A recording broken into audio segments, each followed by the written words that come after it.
A child without education is like a bird without wings. You do not want to deny children the opportunity to a better life. Education is that basic right that every individual deserves. In India, we have a literacy rate of 74%. You have close to 250 to 300 million people who are not educated. If you look at the enrollment data, it's really very high, 95%. But if you look at the learning outcomes, it's really low. That means a lot of the students are going, but they are not learning anything. Even if the teacher is motivated and the teachers do turn up, they do not have good content available. I don't want to sound an alarm, but really every day we waste. Some child is dropping out of school, they're becoming adults, they're getting married, having children, and the vicious cycle of poverty continues. We needed to make sure that we bring a sense of urgency of development to solve the global learning crisis. It's our moral duty to contribute back to the society. And this project was an opportunity for us to give back to the society.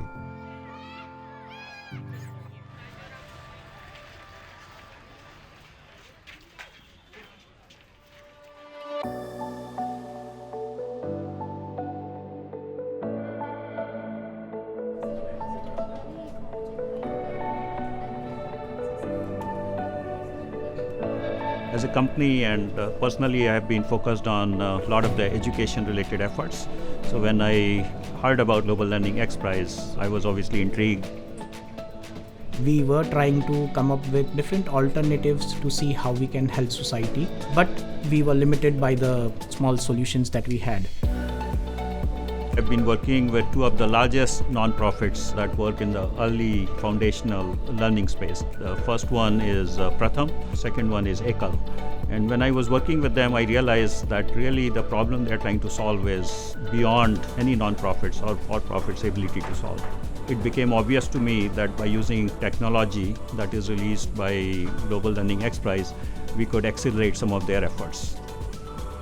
The reason that we went with Global Learning X Prize is we know that it is from the best team members across the globe and it has proven results. The goal was that this software should be made freely available so that any independent developer can extend it to their communities. So there were two primary challenges that we were trying to solve. One was making it accessible to as many people as possible and maintaining the quality of these applications.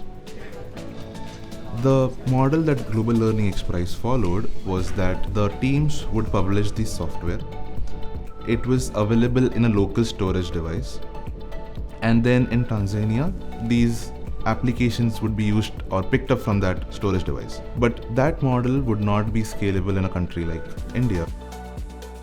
We thought we'll publish these applications onto Google Play Store. And in order to make these applications compliant with Google Play Store, there are several tweaks that we had to do. For example, these applications are very huge.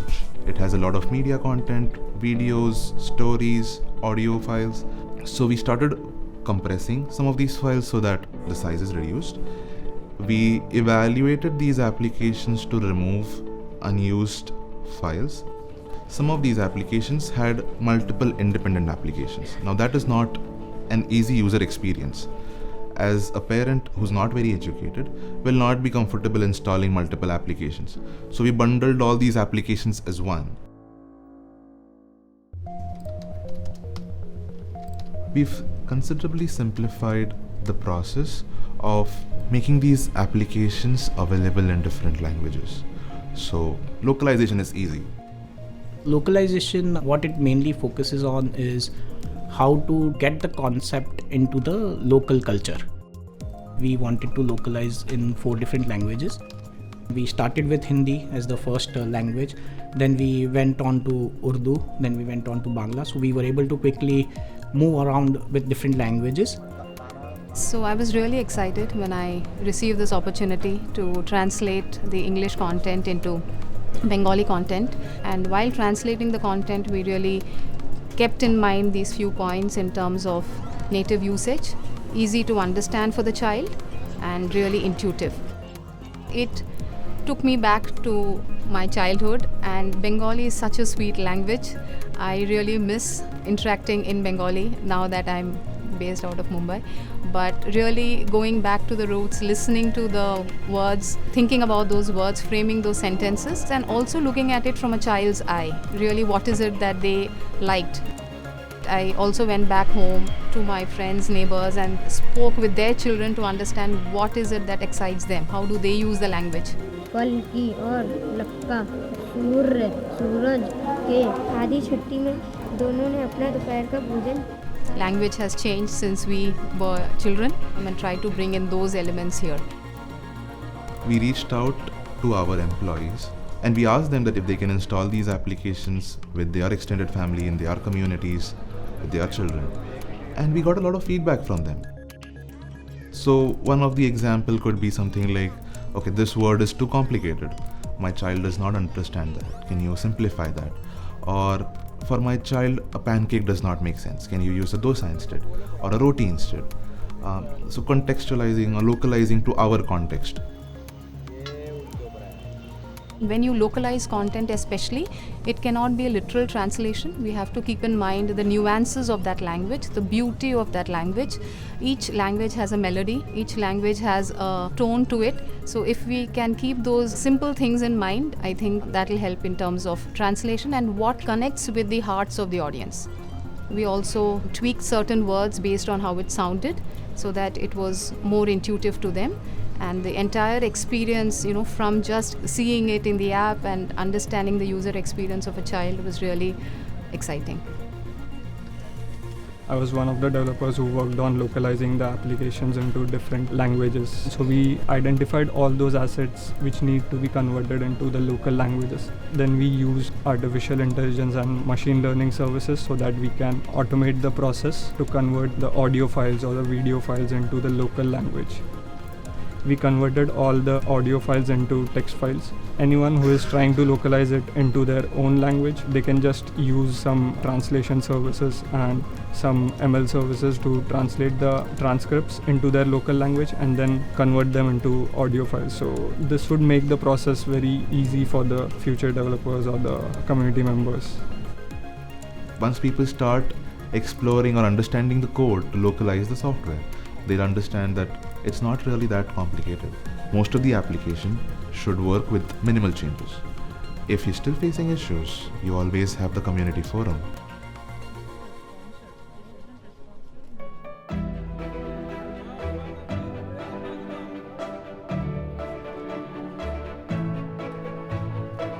The students that we are trying to target, they really don't have access to quality hardware. So we worked with some of these non-profits to source the tablets that could be deployed in the field. So now we have several thousand tablets that are deployed to students in rural parts of India. The biggest barrier we have seen was availability of electricity and internet. In last few years, both of these infrastructure related resources are now far more easily available as compared to previous years.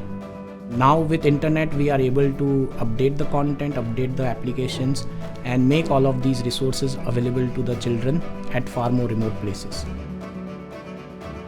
The response, the engagement from our students is very high, and to our surprise, really they keep coming back to it because they find it engaging. They have more free-form learning. It covers the whole a lot of areas, all the way from reading to basically arithmetic, as well as playing games. So by using some of these tools, we think that we can move the needle.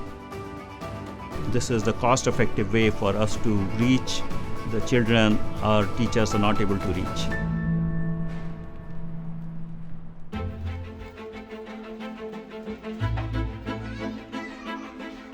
Every child should have right to education. Without education, we see that they will be handicapped. And when we talk about the future of the society, getting access to all these resources at an early age is very important.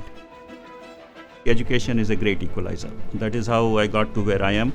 If it wasn't for my education or the opportunities I got to educate myself, I wouldn't be where I am.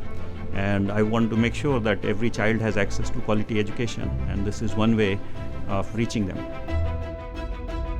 There is a lot of apprehension around how and where technology is going. And I think Global Learning Express software is showing us what is really possible with some of these technologies. Not everyone in this world is really fortunate to have the means to get an education. Education takes the society forward. I truly believe in that is the light that will change the mindset of people. So giving children that opportunity where they can learn on their own, where schools are scarce and teachers may not be available, give them the right means and they will learn it. Making that difference, being a small part of this entire big vision, I'm grateful for it. I would like to invite developers, development teams, leaders, philanthropists in other countries, other communities to take the great software platform that XPRIZE team has released to the world, funding by the large benefactors, including Mr. Elon Musk, and take it to their communities. Within MAQ software, we have worked really hard to make sure that the source code is easily available to all developers. It's on GitHub. They can take it, they can download it, they can customize it. I would strongly encourage that these applications are localized to as many languages as possible and give each and every child an opportunity to learn. So I urge all of you, I appeal to all of you to take this forward and really make a difference in the lives of children.